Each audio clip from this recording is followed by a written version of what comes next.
Fala minhas amigas, meus amigos, tudo bem com vocês? Hoje a gente vai resolver um exercício muito bacana aqui que vai combinar a aplicação entre bombas, compressores e também condensadores. Então é uma continuação desse exercício que a gente já vem fazendo lá no nosso curso, que a gente já está com as aulas anteriores. E vai ser muito bacana para a gente aplicar esses conhecimentos, beleza? Se você ainda não conhece o nosso curso de termodinâmica, eu quero que você olhe o link aqui na descrição, onde eu resolvo exercícios muito parecidos com esse, juntamente com milhares de videoaulas explicadas tintim por tintim, desde o começo da termodinâmica até refrigeração, onde a gente vai chegar com diversos conhecimentos, que é muito bacana para você que quer aprender tudo sobre essas ideias. É um curso que você tem acesso vitalício, então você compra só uma vez e você vai ter acesso. E ele é um curso que ele tem, na verdade, uma revisão constante, onde eu estou sempre inserindo novos materiais, novos cursos e novas aulas, sempre para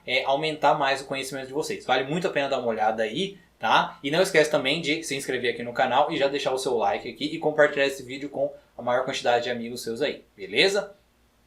Então, nesse exercício aqui, nós vamos entrar com a ideia de compressores e também de condensadores alinhados juntos ali. Então eu vou ter um processo aqui que ele vai iniciar aqui no meu ponto 1, tá? O fluido ele vai entrar nesse meu compressor aqui, ele vai sair aqui em 2 com um novo estado do meu fluido, ele vai passar aqui dentro desse meu condensador, tá? E ele vai sair aqui no meu estado 3. Só que vamos ler aqui o enunciado para a gente entender bem como vai funcionar isso daqui, tá? Então um compressor ele é alimentado com ar, tá? Então o fluido que está entrando aqui é ar. O ar ele está inicialmente a uma temperatura de 17 graus Celsius e uma pressão de 100 kPa. E aí ele vai passar por dentro do compressor e ele vai sair aqui no meu ponto 2 com uma pressão de 1 MPa e 600 Kelvin de temperatura, tá? Aí o que vai acontecer? Ele vai passar dentro de um resfriador que opera a pressão constante. Então, do meu ponto 2 aqui até o meu ponto 3, esse processo ele vai acontecer a pressão constante. Por quê? Porque ele está falando para a gente aqui. Tá? No nosso curso a gente já viu que o processo no condensador ele pode ou não ser a pressão constante. Na maioria das vezes a gente vai considerar que esse processo realmente é a pressão constante, a não ser que ele fale o contrário. Só que como nesse caso aqui, a gente já ia considerar que ele é a pressão constante e ele ainda falou pra gente. Então, pra gente já ajudou muito aqui. Na saída do resfriador, o fluido ele se encontra a 300 Kelvin. Então, nesse ponto 3 aqui, nós vamos ter uma temperatura de 300 Kelvin. Eu quero calcular então a potência do compressor. Como a gente sabe, a potência no compressor ela vai ser aplicada no meu fluido mesmo. Então eu estou aumentando a energia do meu fluido. Lá no curso, na nossa aula, a gente já falou muito sobre o funcionamento de compressores, tá? E como que esse processo acontece. Tá? E eu quero calcular também a transferência de calor no resfriador. Tá? Então eu quero fazer o quê? Eu quero determinar esse calor trocado aqui no meu resfriador, no meu condensador aqui. Então eu estou perdendo energia, porque a gente sabe, como a gente já viu, que o condensador, o resfriador, ele tem a função de remover energia do nosso fluido aqui. E o que mais que ele acrescentou aqui para a gente também? Que os valores eles são específicos. O que quer dizer que eles são específicos? Como você está vendo, ele não deu o valor da vazão mássica que vai passar por aqui. A gente sabe que o fluido ele passa aqui em 1, passa dentro do compressor. Como a gente vê, a gente tem somente uma entrada e somente uma saída. Então eu vou ter que a vazão mássica em 1 vai ser igual a vazão mássica em 2. Tá? E a mesma coisa aqui em 3. Então se eu tenho uma vazão mássica 2 entrando aqui e a vazão mássica em 3 aqui, a gente sabe que o M3 ele é igual ao M2, que vai ser igual ao M1 também. Tá? Só que aí, como a gente não tem o valor dessa vazão mássica, a gente vai fazer, quando a gente calcular o valor dessa potência aqui e o valor desse fluxo de calor, a gente vai considerar ele como sendo específico. Então eu vou calcular o WC minúsculo, que é igual ao WC dividido pela vazão que passa ali dentro. E o meu QC, que é o meu fluxo no condensador aqui, ele vai ser, na verdade é o contrário. Se a gente utilizar o QC aqui, então vai ser o QC, ele vai ser igual ao fluxo de calor C maiúsculo aqui, dividido pela vazão. Então, beleza, você vai ver que os valores que a gente chegar, eles vão ser dados em quilojoules por quilo. Vocês vão ver bem a hora que a gente estiver resolvendo essa questão aqui. Beleza? Então, bora pro vídeo.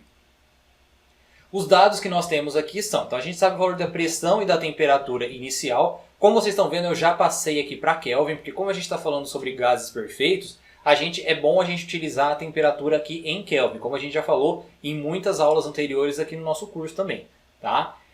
Nós temos que o valor da pressão na saída do meu compressor vai ser, ele falou que é 1 megapascal, então vai ser 1000 kilopascal. Tá? A temperatura em 2 ele falou para a gente que é 600 Kelvin, tranquilo. E aí o que vai acontecer? O processo dentro do nosso resfriador, onde esse processo vai ser a pressão constante, então o meu P3 vai ser igual ao P2, e o meu T3 ele falou para a gente no enunciado que ele é igual a 300 Kelvin, beleza?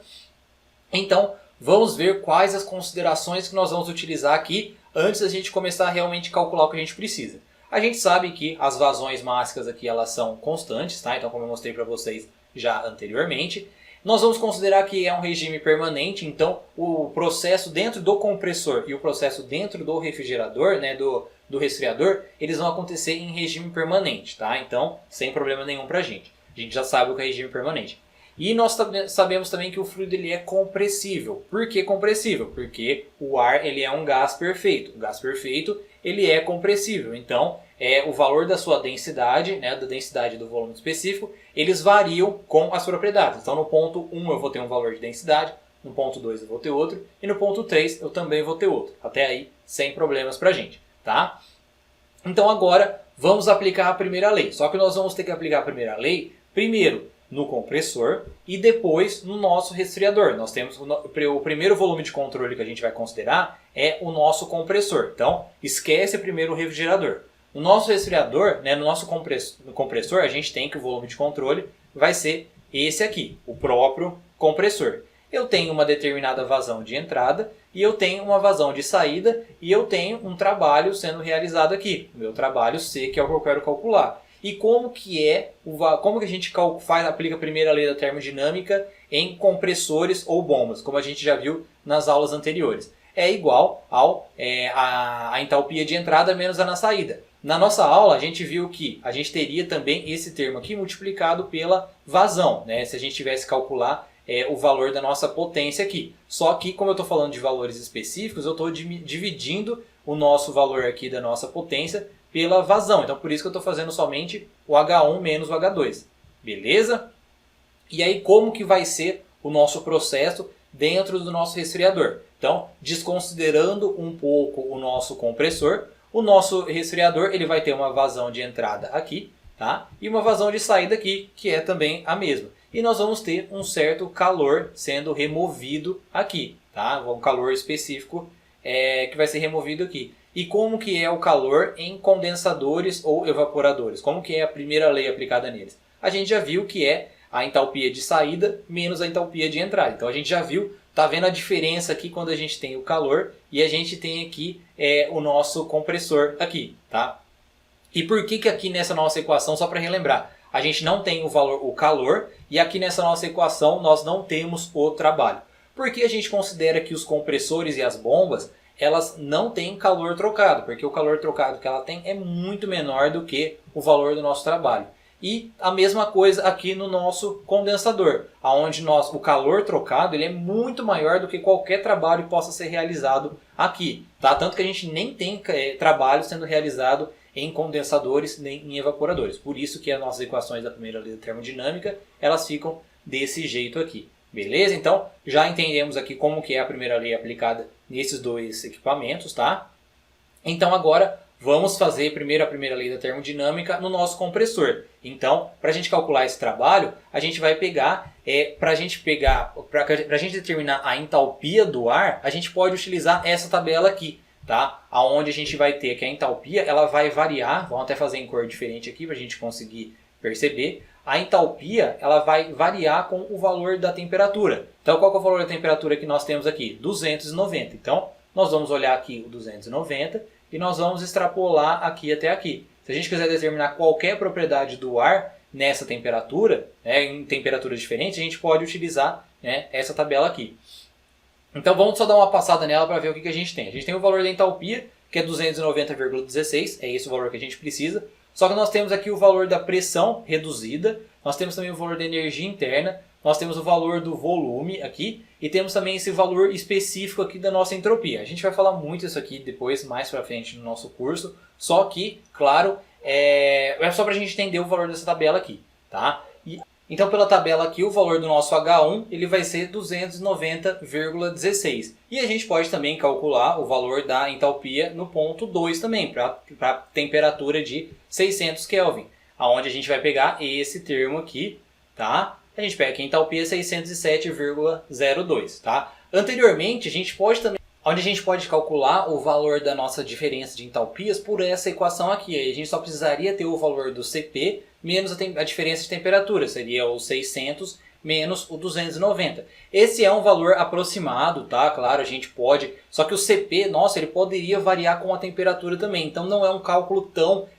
não é tão preciso. Se a gente quiser calcular o valor intrinsecamente mesmo, a gente calcula a partir dessa forma por essa tabela também. Só que não está errado a gente calcular dessa forma aqui, tá? Não tem problema nenhum, tá? A gente só teria... aí se a gente quiser um valor mais específico, a gente utiliza essa nossa tabela aqui, tá? E aí como que a gente vai calcular o valor do trabalho, né? Como a gente já fez, vai ser o 290,16 menos 607,02 e aí vai ser menos 316,86 kJ por quilo. E aí a gente pensa, por que o sinal é negativo? Porque a gente está falando de um compressor, onde o trabalho está sendo inserido aqui dentro do nosso volume de controle. Ou seja, eu estou comprimindo o meu fluido. Ou seja, eu estou saindo com mais energia do que inicialmente. Então, eu estou considerando que o trabalho vai ser negativo. Caso você chegasse num cálculo aí que ele deu positivo, alguma coisa está errada. Beleza? A gente vai calcular aqui agora o calor trocado no nosso resfriador. E a gente sabe que esse calor ele vai estar saindo. Então a gente espera que na hora que nós fizermos nossos cálculos aqui, que nós cheguemos em um valor negativo aplicando a primeira lei da termodinâmica. Só que primeiro, claro, a gente vai determinar as entalpias no ponto 3 e no ponto 2. E como no passo anterior a gente utilizou aquela tabela para o ar, aqui eu quero utilizar aquele conceito do Cp vezes a diferença de temperaturas, só para a gente brincar um pouquinho com os valores aqui, tá? E aí, claro, a gente vai calcular o valor do H3 menos o H2. E aí, como que a gente vai fazer isso? A partir do Cp vezes o T3 menos o T2. E aí, como que a gente acha esse valor de Cp? Vai ser por essa tabela aqui, aonde a gente explicando um pouquinho como que ela funciona, né, que a gente não mostrou aqui ainda, eu tenho aqui vários tipos de fluido, tá?